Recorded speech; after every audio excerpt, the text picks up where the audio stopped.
Welcome back. I am the Watch Nerd. On this video, we're going into the Oyster Perpetual. It's been a little bit since I uploaded, but I did promise you a good one. Today, I actually saw for the first time a 36 Explorer. Underwhelming does put it at a very optimistic level. This was one of the worst watches in recent history I think Rolex ever released, but this video is on the 36 OP. I'm wearing my 41, so I'm very fortunate. This is actually my mother's watch, so it's family member, and it's funny because this is the only two Rolexes that my family owns. First of all, I got the Oyster Perpetual first, and then later on my mother got one. So we're going to head into it, but before we do, I want to keep announcing my Chanel chain giveaway. I'm going to be giving out this chain as soon as we reach 1,000 subscribers. So if you want to be entered, there's the 4 steps in the description below. So here it is. Right, looking at it, it is a little bit different from the my 41 in green. And you'll notice right away, of course, the dial color is evident. And the case shape, from images online, they're pretty much identical. In person, I do notice the 36 is more of a round case, but pretty much the same as the 41. The only difference is the dimensions. I will take off my 41 and we'll put them next to each other, but this one really is just on the 36. Everything is the same specifications as all the other ones. It's fully 904 stainless steel. We have a smooth bezel, screw down crown, as you can see there, full stainless steel bracelet, Oyster link coming to the clasp. You pop it off here, and it's a milled clasp with adjustable. You have 3 points of adjustment inside the clasp, and then you also have the easy link system, which adds an extra full link. It's 5mm, so very, very useful. Fantastic to have on this watch and any watch. I mean, the Oyster Perpetual range doesn't have it at all before mine. Before this generation, we should say. It does carry the new Submariner movement, which is the 3230. Great movement, one of in my personal opinion, the best movement on a no date so far in Rolex's history. So here is the two really quickly. Very, very nice. Both of these watches are technically the most entry level for a man. I consider this a woman. Yes, a man could get away with it, but I think he would have to have a very small wrist, and getting into that. So today I saw the 36 Explorer in person. I'm so mad because I did not actually get a picture of it. I did get in a picture with the Explorer 2. I did see in person. Great watch, honestly. The new Explorer 2 is fantastic. It was overhyped, but it's still much better than the previous generation. That's, not in this video. This is on the Explorer 36 OP, but I will say that this wears bigger than the 36 Explorer. It has the same movement, and it's a heck of a lot cheaper. This comes in at 5,600, I should say. The big one is 59, and that is significantly cheaper. I believe it is 6450, the Explorer. Don't quote me on that, but I do believe that's the price. It's in that range. The only difference is, so the inside is exactly the same as the 5900 and the 5600 36mm, and this is one of the greatest comparisons ever. I do wish I had the Explorer next to me, and I regret not taking a picture of it, but most people know what it is, and you can find images online. Literally the only difference is the aesthetics and the Oyster clasp seal. On this, it's just a push. You push it open. It's a hook beacon, and very nice. It's solid. It's still very solid, but the Oyster clasp is a little more, the safety clasp going over, a little more protection. I don't think this is going to come out, so it's not a huge deal. And the Explorer had that extra thing on the bracelet and a different dial. I prefer this dial over the Explorer dial. It's personal preference. I like the Explorer dial in a bigger watch, but in 36 millimeters, I prefer this dial. It's definitely clean. It's beautiful. And that, as you can see, there is a sunburst effect on this dial.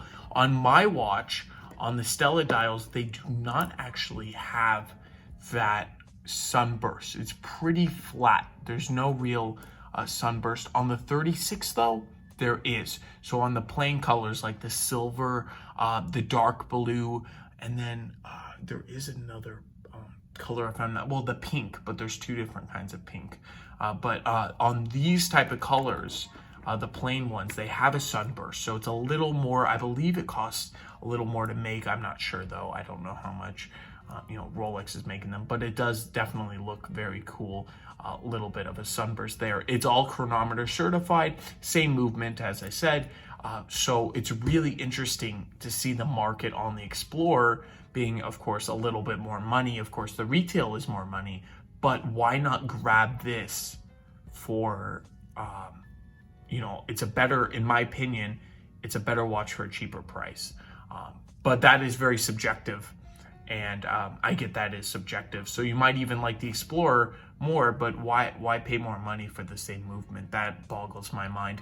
And two, I would not, so even on the men's side, I would not buy a no-date sub because I have this. Now that's a bit different though. The no-date sub would have a ceramic bezel. The Explorer does not have a ceramic bezel. The Explorer, this is way more comparable than this to the Submariner, because the Submariner has 300 meters water resistance. There's a whole different thing.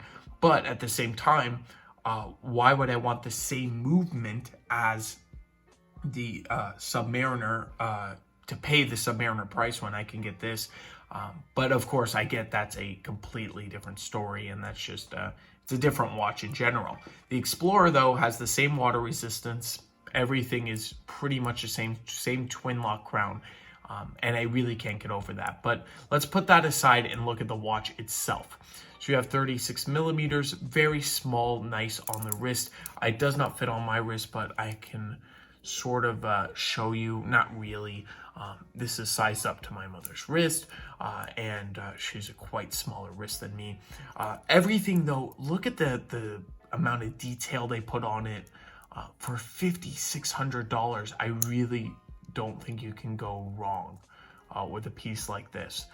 You can wear this pretty much every day, never goes out of fashion. With the green, I don't think green goes out of fashion, but the Tiffany blue, it's crazy hot, and I don't think it will become not hot. But there are certain colors like the yellow, the red, even let's say the Tiffany, that might over time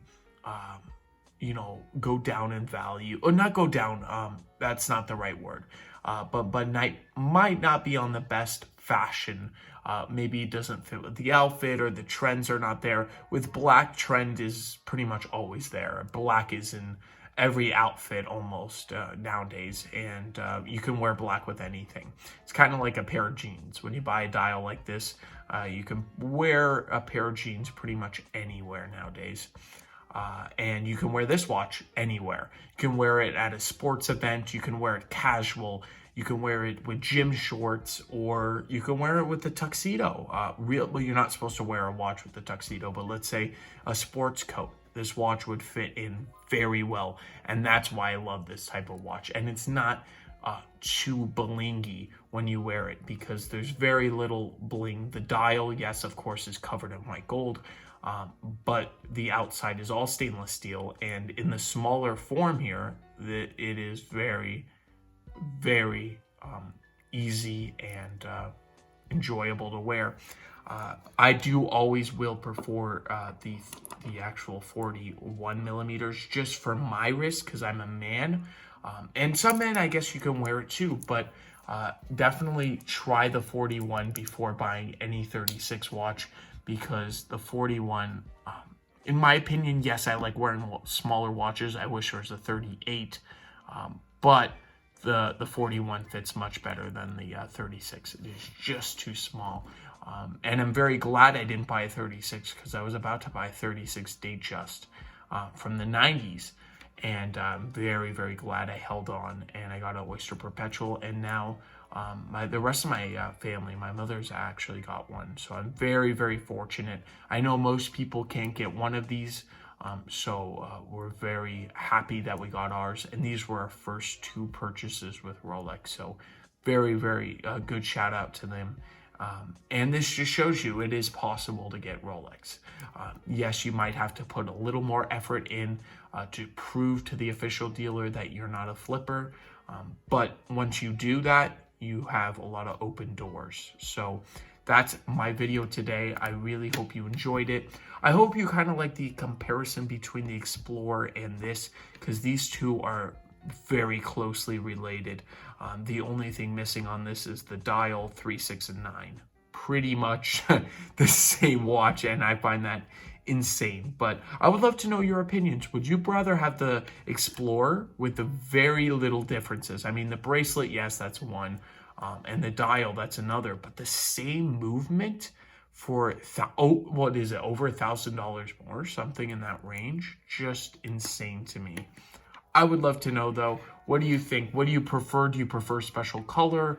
Do you prefer black? What is your preferences? And do you think that the 36 OP in black is a cool watch? I would love to know everything down in the comments below. Thank you, and I will catch you in the next video.